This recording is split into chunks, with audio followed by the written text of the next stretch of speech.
총장 선거 절차가 진행 중인 총신대학교가 총장 후보 추천위원회 2차 회의를 열어 후보자들의 서류 적격 심사를 진행했습니다. 한국성결교회연합회가 포괄적 차별금지법인 이른바 역차별법 제정에 반대하며 국회 앞 시위에 나섰습니다. 교계에서 인공지능 검색 엔진 챗GPT가 작성한 설교문을 두고 얼마나 신뢰할 수 있을지 의견이 분분합니다. 한국교회가 대지진으로 수많은 사상자가 발생한 튀르키예를 위해 위로의 메시지를 발표하고 적극적인 지원에 나서기로 했습니다. 2023 한국교회 부활절 연합예배가 오는 4월 9일 영락교회에서 회복과 부흥을 주제로 열립니다.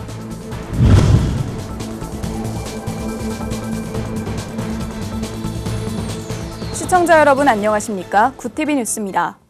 제22대 총장 선거를 앞두고 총신대가 지난달에 이어 총장 후보 추천위원회 2차 회의를 열었습니다. 이날 회의에서는 총장 후보 5명에 대한 서류 적격 심사가 있었는데요. 진행 상황을 김효미 기자가 취재했습니다. 총신대학교 차기 총장 선거 후보에 대한 서류 적격 심사를 위해 2차 총장 추천위원회가 7일 열렸습니다. 이날 회의는 총장 후보로 지원한 5명에 대한 자격을 논의했습니다. 법인이사회와 총회임원, 교수대표, 직원대표, 대학신학대학원 총동창 회장 등 총 23명으로 구성된 총추위 일원이 심사에 참여했습니다. 후보자 확정하고 후보자 선출 방식 오늘 논합니다. 총신대는 총장 후보 자격으로 대한예수교장로회 합동세례교인, 1956년 1월 1일 이후 출생자, 국가공무원법 제33조 각 호에 어느 하나도 해당되지 않는 자로 정했습니다. 또 전현직 정교수로 교수 7인의 추천을 받은 자, 목사 안수 후 무후만 20년 경과한 자로 교수 7인의 추천을 받은 자, 개혁주의 신앙에 투철한 인사로 총추위 위원 3인의 추천을 받은 자 중에서는 하나만 충족하면 후보 적격성 심사에 통과할 수 있습니다.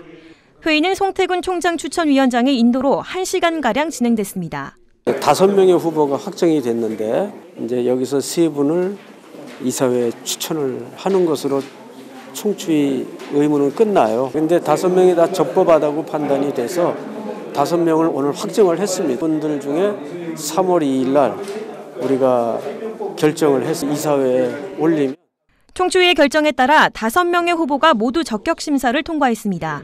또한 3월에 있을 3차 회의에서 3명을 이사회에 추천하게 되는데 이때 선출 방식을 총추위 위원들이 1인 1투표로 3명을 선정하기로 결정됐습니다. 3차 회의는 지금 계획으로는 3월 2일 날 추위원회 면접이 있겠습니다. 그것은 이제 각 개인별 5분에 대한 면접이죠.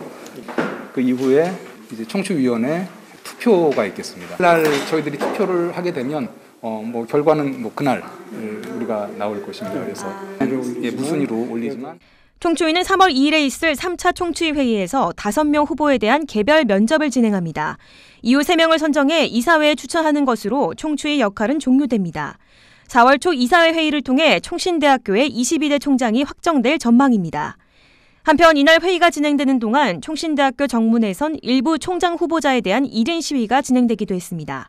구TV 뉴스 김효미였습니다. 한국교회는 대형교회 목회자 중심으로 2020년부터 매주 국회 앞에서 포괄적 차별금지법 반대 시위를 이어오고 있습니다.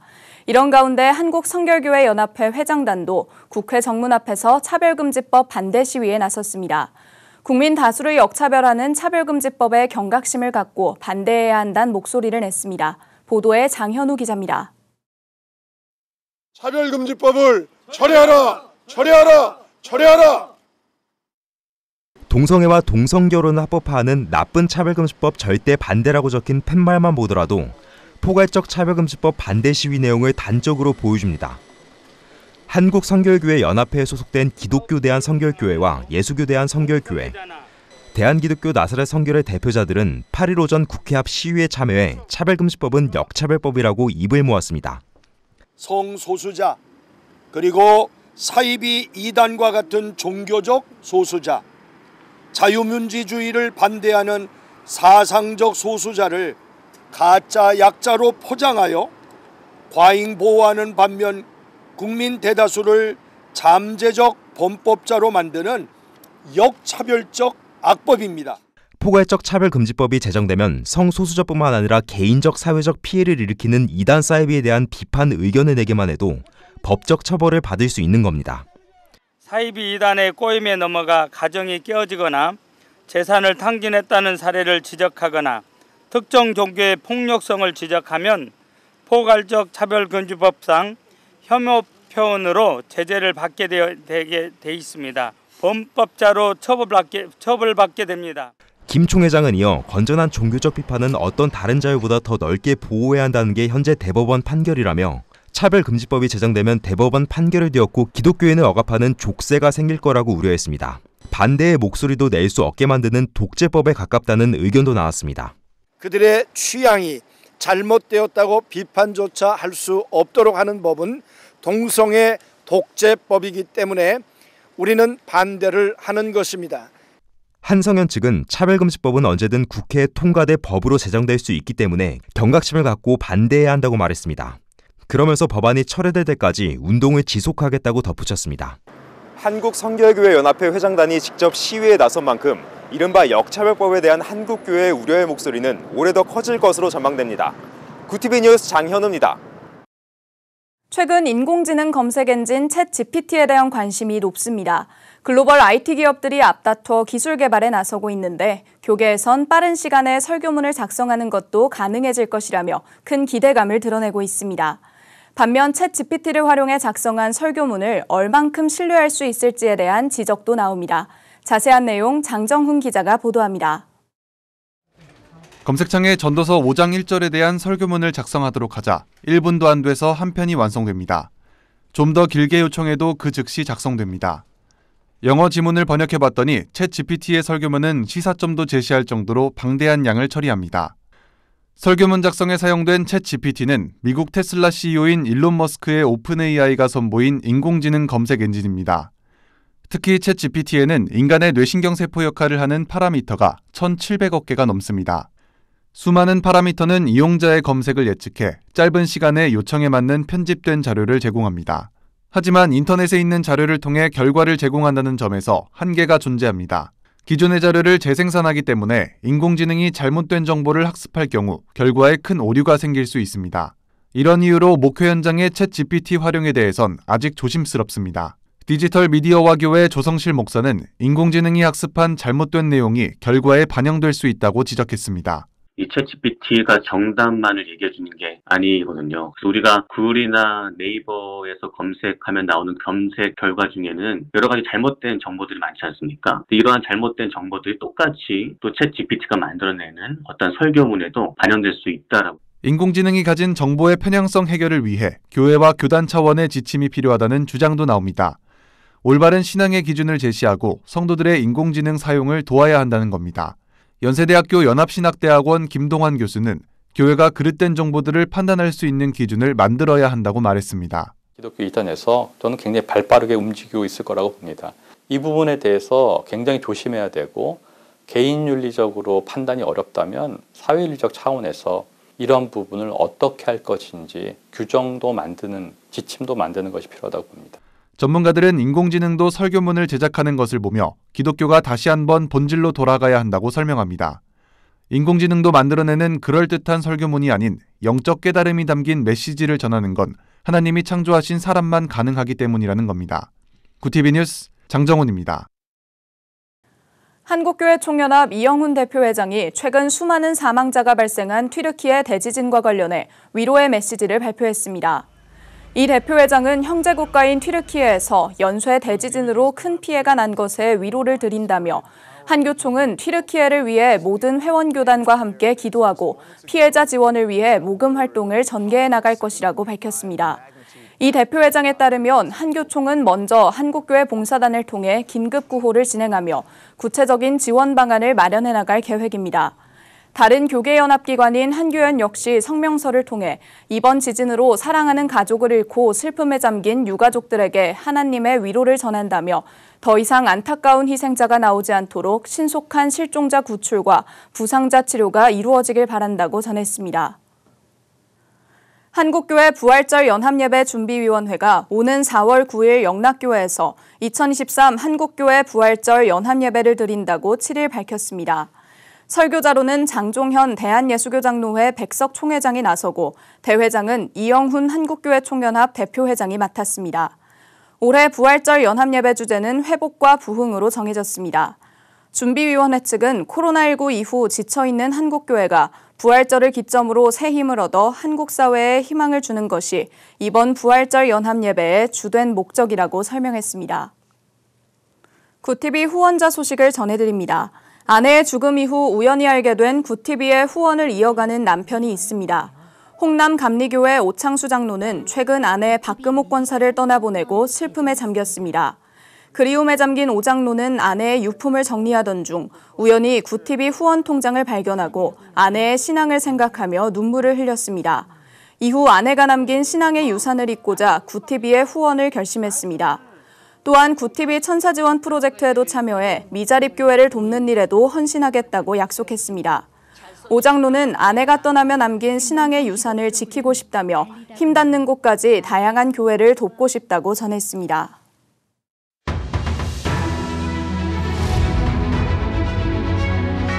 오늘의 이슈 포커스입니다.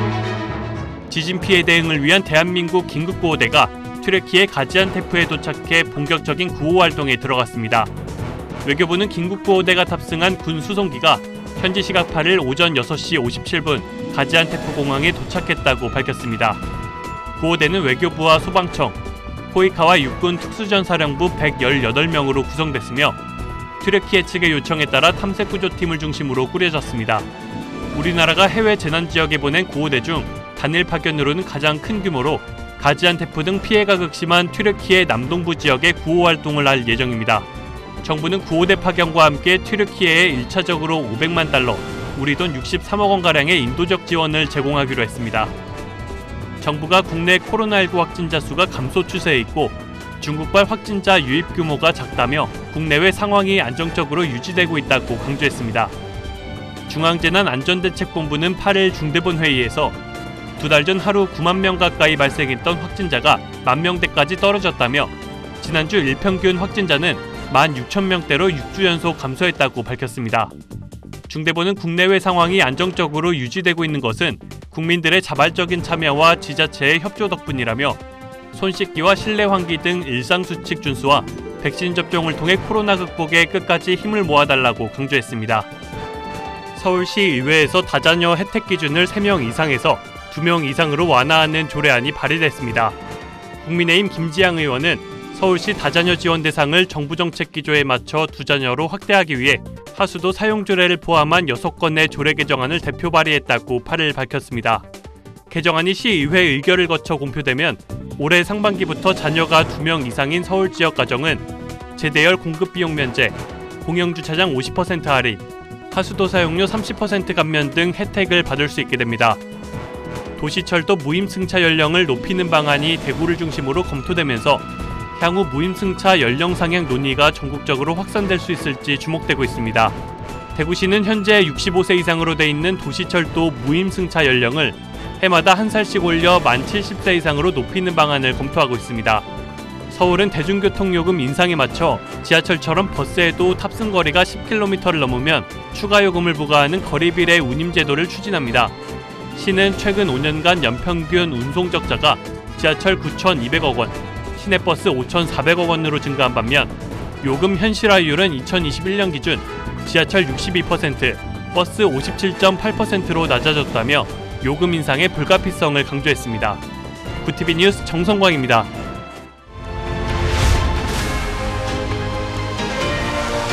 구티비 월드와이드입니다. 튀르키예와 시리아에서 대지진 참사로 인한 사망자가 7,800명을 넘어선 가운데 국제사회가 함께 구조에 나서고 있습니다.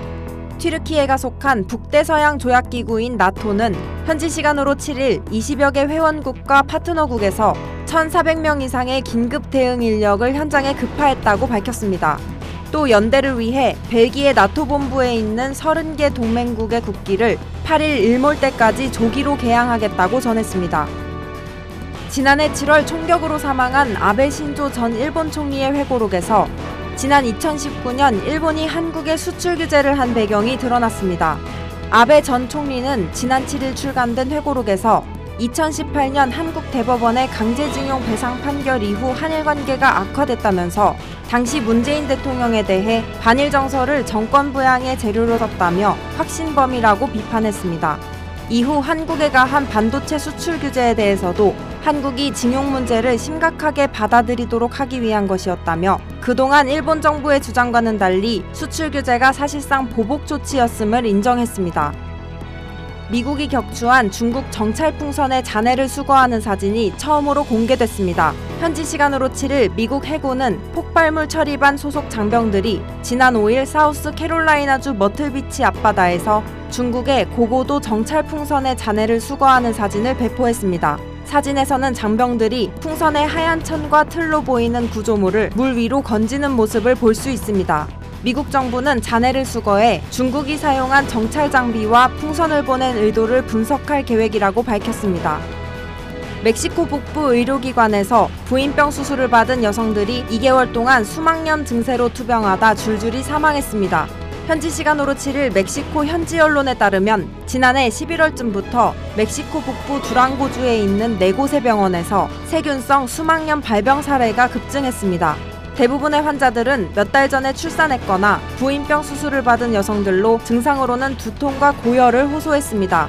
약 80명의 환자 중 35명이 사망했는데 당국의 조사 결과 환자들은 곰팡이로 오염된 마취약을 투여받은 것으로 드러났습니다. 현지 검찰은 약물 처방과 허위보고서 제출 혐의로 마취과 의사와 보건당국 공무원 3명을 체포했다고 밝혔습니다. 구티비 뉴스 장세인입니다.